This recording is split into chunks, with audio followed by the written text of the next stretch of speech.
Previously, D-1589 was abducted by SCP-1765 for use in its experiments. D-1589's, idiosyncrasies proved to be more than SCP-1765-1 could tolerate, and he was returned after 8 days. Soon thereafter, he was once again taken, this time to be subjected to experiments by SCP-1765-2. 2 days later, D-1589 was again returned to his dormitory, and a report concerning his unfit nature was co-submitted by SCPs 1765-1 and 2. Yeah, she wasn't really my type. Whoa. I never knew those words could go in that order. Wait, am I speaking another language? Huh. I never knew I was ambilanguorous. D-1589 was taken by SCP-1765 to Area 37. SCP-1765 is the collective designation for a group of 3 semi-corporeal entities typically manifesting as vaguely humanoid, off-white silhouettes. Instances of SCP-1765 display a capacity to willfully weaken the structure of reality in their immediate presence, allowing them a limited but potent control over temporal and physical distortions within a substantial range. Instances of SCP-1765 are capable of speech, speaking in 3 differently toned voices, described by listeners as feminine, and seem to possess individual and consistent personalities. Attempts to breach Area 37's complex have all ended with the loss of all involved Mobile Task Force personnel, and so have been discontinued until further notice. All personnel assigned to Area 37 are considered lost. SCP-1765 provides the Foundation with high-quality video and audio feeds documenting its experiments. This data is transmitted to the nearest compatible Foundation server through currently unknown means. Footage will also often contain recorded notes by the supervising instance of SCP-1765. So I get there, and everything is looking great. Sister was okay, if not a little nerdy and stuff, but this one seems right up my alley. She's beautiful, into sports, and just really down to earth, you know the type. She wants me to join a team and we're gonna have to play some weird game. Whatever, I don't care. I know all of you think that I'm just this super brainy genius, but I am much more than that. I am a sports god. As long as there's no running. Or jogging. Really walking at a brisk pace is also out. As is repeatedly lifting things. Basically anything that requires any type of consistent movement, no. Other than that though, I'm a star. This one seems like there might have to be some running, and we gotta get to these bunkers or something, and there's even obstacles, but you know what? I guess I can do it for my future true love. Like I said before, always make a good first impression. Then you can act like a douchebag. This was a repeat of an earlier experiment conducted by SCP-1765-2 involving the former members of Mobile Task Force Iota-6, the Canvas Cats, and captive Serpent Hand operatives. Subjects were divided into 2 groups, one consisting only of MTF personnel and the other of Serpent's Hand operatives. Both groups were then instructed by SCP-1765-2 to head to the bunkers located at the ends of the field. While running to these positions, several hooded figures appeared on the stadium's bleachers and began bombarding the test subjects with fast-moving, fiery projectiles. Additionally, 3 meters tall curved platforms began rising from the ground, requiring test subjects to exercise teamwork in order to bypass them. Both teams were able to surpass the raised platforms and reach the bunkers. This experiment started much the same way, though D-1589 was allowed to choose his team. As 2 of their members had previous experience with D-1589, MTF Iota-6 suggested he join the Serpent Hand operatives. D-1589 agreed and the experiment began. So the MTFers want me to help the other team. Fine with me. They look like they really need me. I mean, how good can they be? Serpents don't even have hands. Everyone looks real sad, and a few of the fellas are even crying. I can't allow that. These guys gotta do their thing so I can look good. Time for a Biff special pep talk. I say to them, remember the Titans. Guys, there's nothing to fear but fear itself. Well, that and aliens. But that's not all. There is no do. There is only try. Remember, they can take our freedom, but they will never take our lives. My baloney has a first name. It's OSCAR. So, then I tell them, go out there with all they got and win one for Kimmy Gibbler.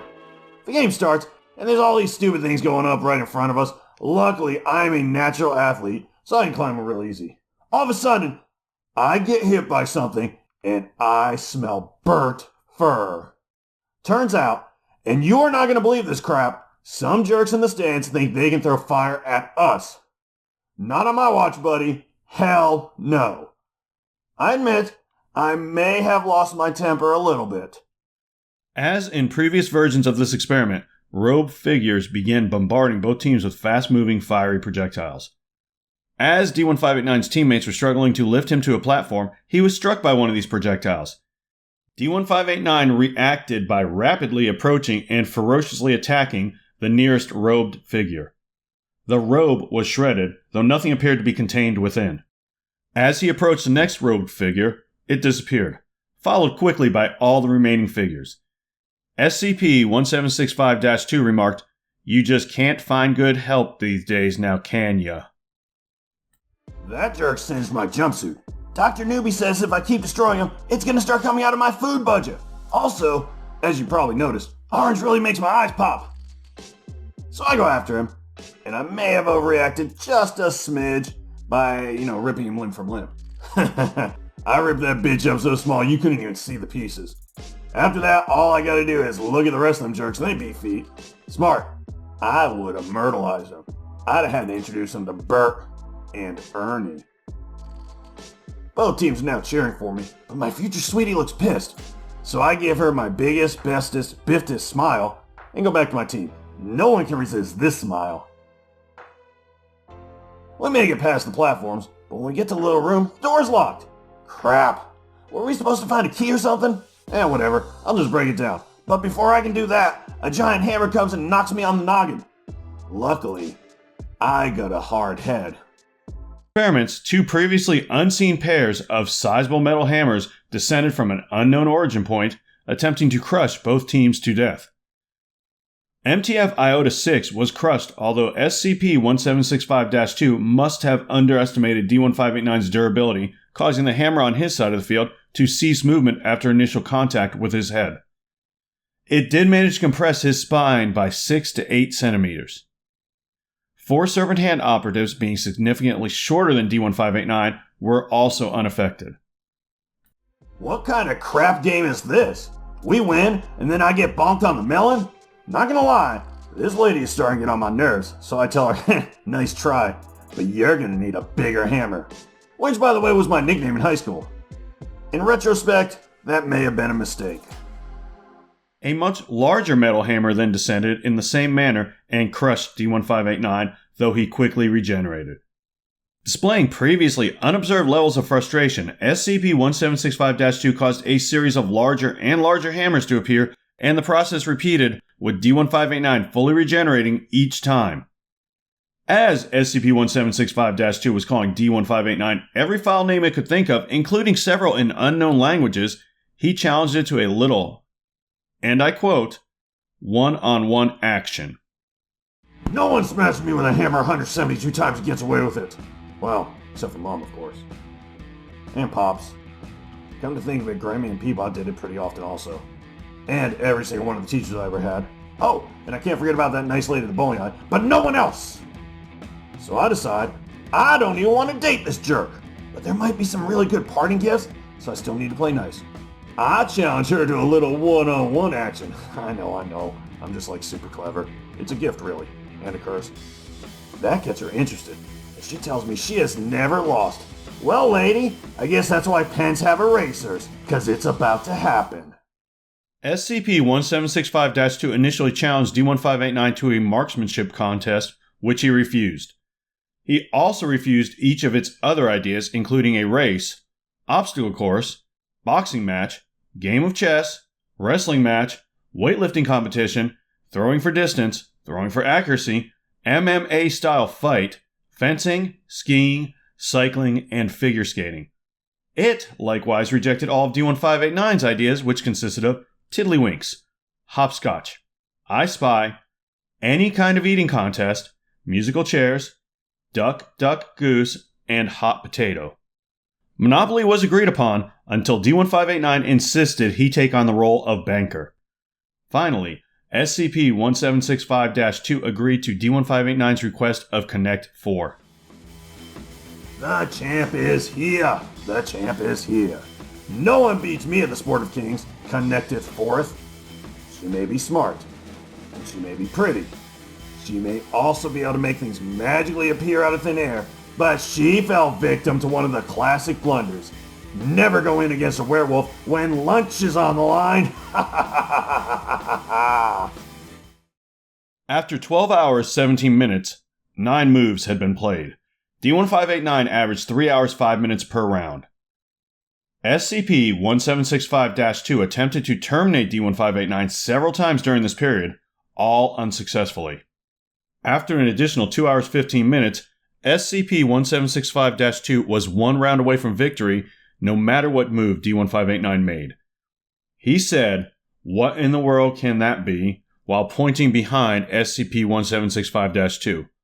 When SCP-1765-2 turned away from the rack, he switched out 4 pieces, leading to his victory.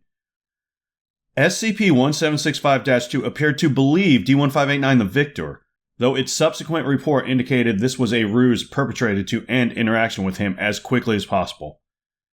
D-1589 was then returned to the Foundation for debriefing, with the promise of SCP-1765-3's turn to come. Doc? How many sisters are there? There are 3 currently known SCP-1765 entities. Crap, you mean this is my last chance? Doc, do you think I have time to get my eyebrows waxed? Thank you for your attention.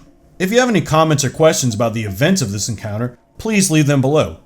Conversely, if you have an SCP experiment you would like to see D-1589 participate in, that can also be left below. Do not forget to employ the SCP Foundation's new like-dislike function on this log. And if you have not done so already, please consider subscribing to this content for easy access.